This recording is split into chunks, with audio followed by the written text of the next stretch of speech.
Consistency and self-discipline.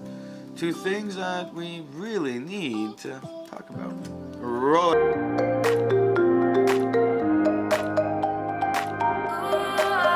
Welcome back to another video where we've been exploring this whole idea of consistency and how being more consistent in life will bring you to that success you've been looking for. Of course, this applies to all areas of our life: business, careers, personal net worth, and of course, our personal relationships, the family, the friends, and the significant other. Being consistent in what we do helps us achieve because we are promising ourselves that we're going to do something and then we're doing it.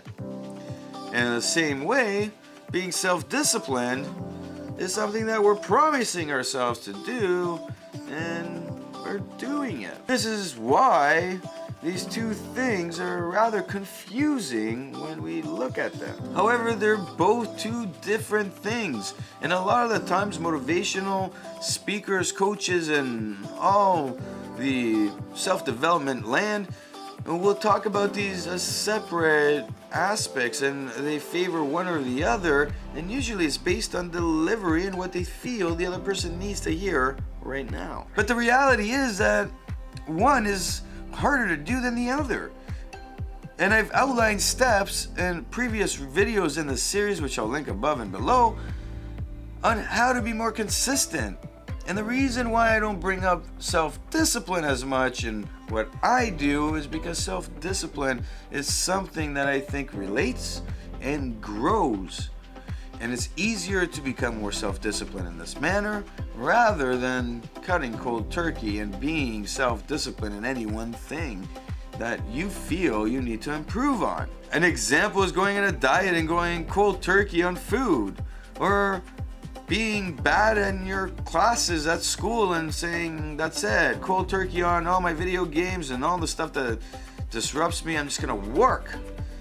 Self-discipline, yeah, it's needed, but how long does that last? Because that's an important issue here. How long does it last? And why, when we say I'm going to be more self-disciplined in any one area, we often fail at remaining in it for a long term.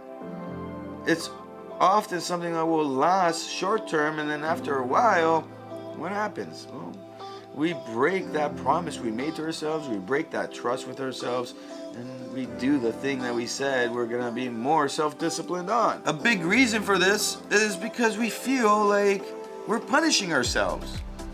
You ate too much bad food for the last year, so now we're gonna cut cold turkey. You didn't study because you were playing games, so now no more of that. You slacked off on that relationship and now it's bad, so I'm gonna work 10 times harder trying to improve it. It's not consistency that you're working on, it's self-discipline, and self-discipline will only last for so long. So how do we find growth in self-discipline? Well, we find it through our limitations of being consistent, or rather learning to be more consistent. We look at our limitations and we say, how consistent can I be in any one area I want to improve on?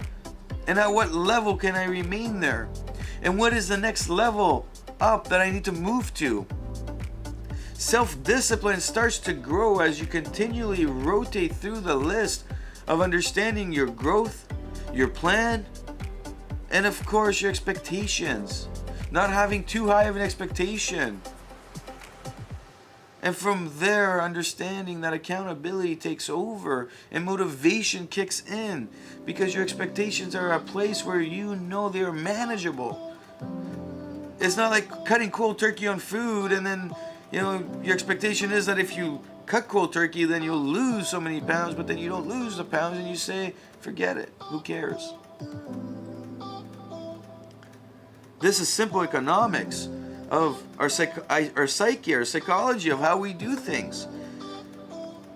If we continually grow in a pattern that makes sense to us and we gradually increase those expectations as we seem more successful, we become self-disciplined a lot easier in any one area. And all those videos I made about saying no, this is a critical one to understand. You can't just start saying no overnight. It takes time to become disciplined in the art of saying no to people and things, really.